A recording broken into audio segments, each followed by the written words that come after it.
think I want to steal a Honda. Well, no, a Honda was some nice trade-in. You want a hybrid Lexus? I don't know what you want a hybrid Lexus. Lorraine, the name of that one, some JuiceheaD right here on the Tony Jones Show. Before that, we heard some great local ska, the Copacetics, Blood from a Stone. TonyJones.org, Facebook.com/Tony Jones Show, on the almighty Twitter at Tony Jones in RI.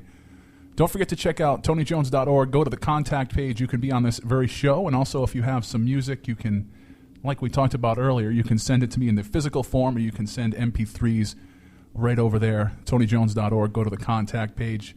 Chances are, if it doesn't totally suck, we'll play you right here on the Tony Jones Show. And then, being the multitasker that I am, I'll also put that in rotation on Rhode Island Free Radio. George Garner is here. Crimson is here. Gentlemen, Crimson, are you doing much wrestling these days? I took a good time off mostly for doing the Province Roller Derby, because a lot of times the big bouts are scheduled for wrestling. The same thing's going on with Roller Derby. But I am a cat out of the bag here, back Breaking in training. News. Yes, I'm back in training, getting the ring rust off me. It's just a question of when I'm going to run out and attack somebody. Nice. That's awesome. Breaking news here on the Tony Jones Show. Yeah, so speaking of breaking, now, now this, the independent wrestling scene should always live. There's no chance that I'm going to ever see any hardcore again, right? Not whether from you or from the scene. No, hardcore still exists. If you're looking for more like the ECW side, there's a few locally around New England that have more like as you get closer to Pennsylvania, they have more of that consistent edge. But again, it's kind of like, and actually Vince McMahon said this, it was like watching a train wreck. If you've seen so many train wrecks, it's not, it doesn't shock you anymore. No, that's very true. Yeah. But there's different kinds of train wrecks. There are just plain old off-the-track train wrecks. And then there are epic body parts all over the ground. The smell of burning flesh in the air. The smell of burning flesh. Yes. Well, I have one match that I came up with RWA a few years ago. It was in 2011 that no one still has done, and it's the barbed wire ladder match, but differently versus like barbed wire on the ropes. Right. Is wrapped around the ladder, and the title belt was in a cage. So you literally had to suffer to succeed. So when you see all these ladder matches where everyone runs up the ladder, you had to take your time going with this thing. Only Terry Funk could run up that ladder. Even as H, he probably still could. See, that's what I'm talking about. Now I think that would fill the seats, but I'm sure as we have quite the fine legal department around here. It would fill the prison, too. Yeah, it might fill up the it might fill up the lawyers' pockets and definitely fill up the insurance company's pockets. Now this is all a case of what they call serendipity. Things coming into conjunction. I had forgotten that you were going to be on the show it's okay, I'm forgettable. Today. No. Here's my point. I knew I was going to be on Tony's show. I had forgotten who the guest was. So I didn't do this because you were going to be here, just to freshen my mind up. But last night I watched 2 hours of Mick Foley. The best of Mick Foley, the hardcore, his selection of the best hardcore matches, which really put me in a mood for barbed wire, thumbtacks, fire, and all these other things. So yeah, I don't know. It's just these things just happen. It just kind of draws you in. Well, I'm glad. Almost kind of think of me brings you right to Foley and his hardcore stuff, especially him and Funk in Japan, where they have the explosives. Oh man! There's a few, and I had the VHS of these, and every once in a while they'd pan to the audience, and the audience would just be disgusted. It's like if you can shock an audience in Japan, you're doing something right. They got to experience the Hiroshima bomb. If you can shock them, And took Vader's eye getting knocked off his skull and hanging from his face against Stan Hansen, and they just went. Although I'll tell you, I've watched quite a bit of Japanese hardcore. To me, that resembles the train wrecks that you said you've seen one, you've seen them all. Yeah, there's not that much artistry to the Japanese. At least, unless you have like Mick Foley and Terry Funk doing it, which then it's not Japanese. But there's not that much artistry. The Japanese hardcore, it seems to me, it's almost like they set up for a circus stunt, perform the stunt. Everybody looks revolted, and then it's okay. Then set up the next stunt. Yeah, what I miss is the ECW at its best, or PCW locally in Rhode Island, when they were theater pieces. Yes. In other words, as Mick Foley likes to say, you don't want blood all the time, but you want it when it counts. Yeah.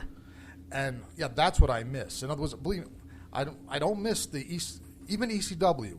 It's I got sick of it watching it every show. Yeah. Because like you said, same thing. Yep. How many train wrecks? Mm-hmm. But a well done hardcore match is a thing of beauty. Mm-hmm.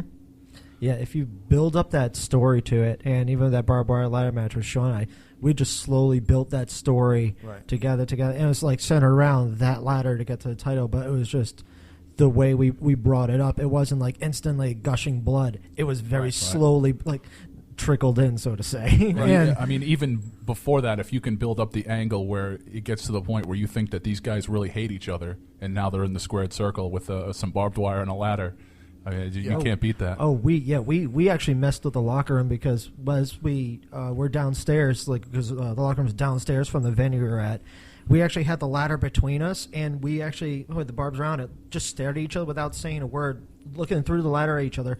Well, alcohol swabbing, like the actual barbed wire, and just staring at each other. And people come up and talk to us and realize we're not paying attention. We're like literally like evil grinning at each other, like right through this ladder. Like, yeah, I'm getting ready to kill you. And they got the locker room nervous where they cleared out to watch the match upstairs. They all came up like, this is going to get serious.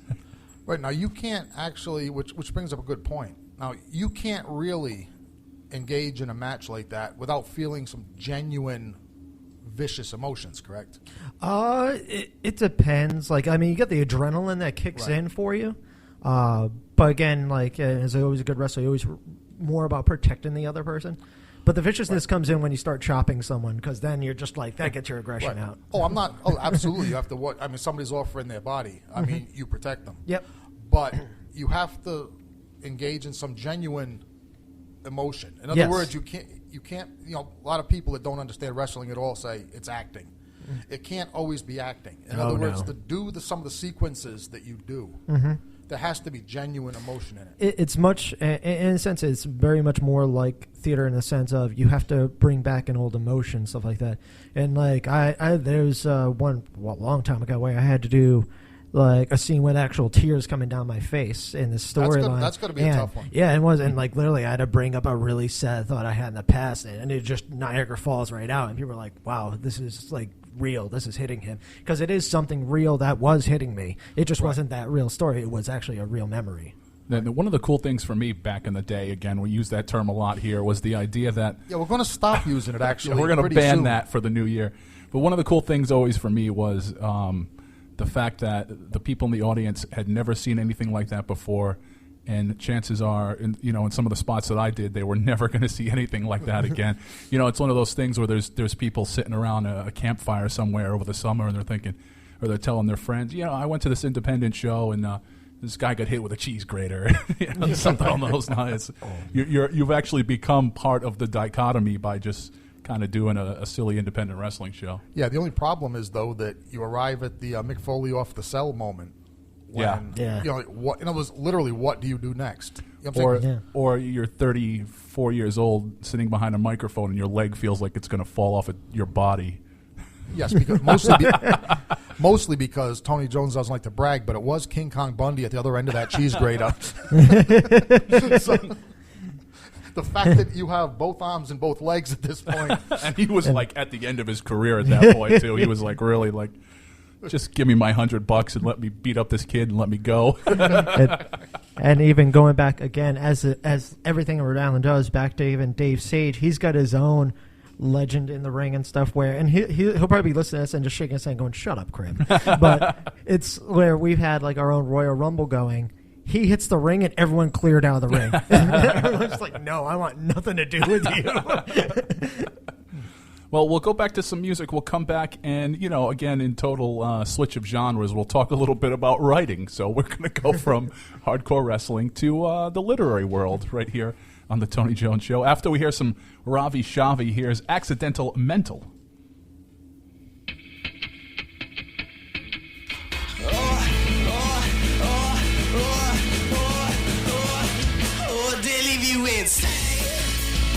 Don't hate the doctor, hate the game. Oh, this talk for so much pain. So much pain. Until then again. Well, I need someone to talk to. I need I'm saying. I'm staring down at your real talk. Real talk, you know, it's hard to find.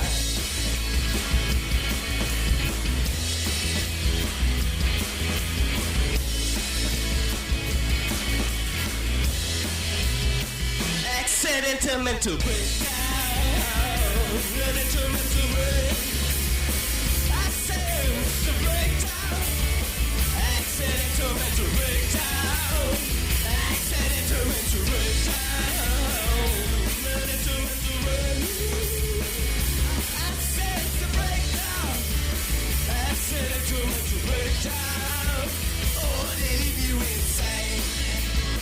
Don't hate that I hate the game. Oh, this talk for so much pain. So much pain until that game. Well, I need someone to talk to. I need someone to hear me. All of the things that I'm saying. I'm staring down at your real talk. Ow!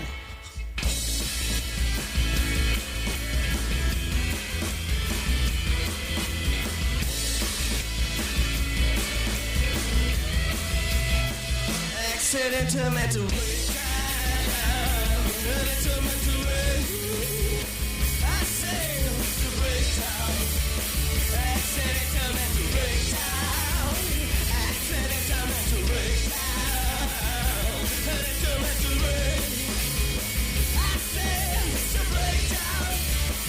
Accidental mental breakdown. Real talk, you know, it's hard to find.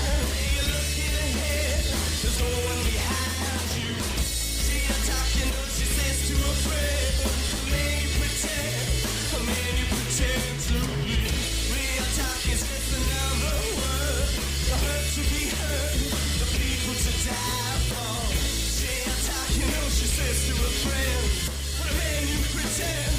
A man you pretend to be. Accidental mental breakdown.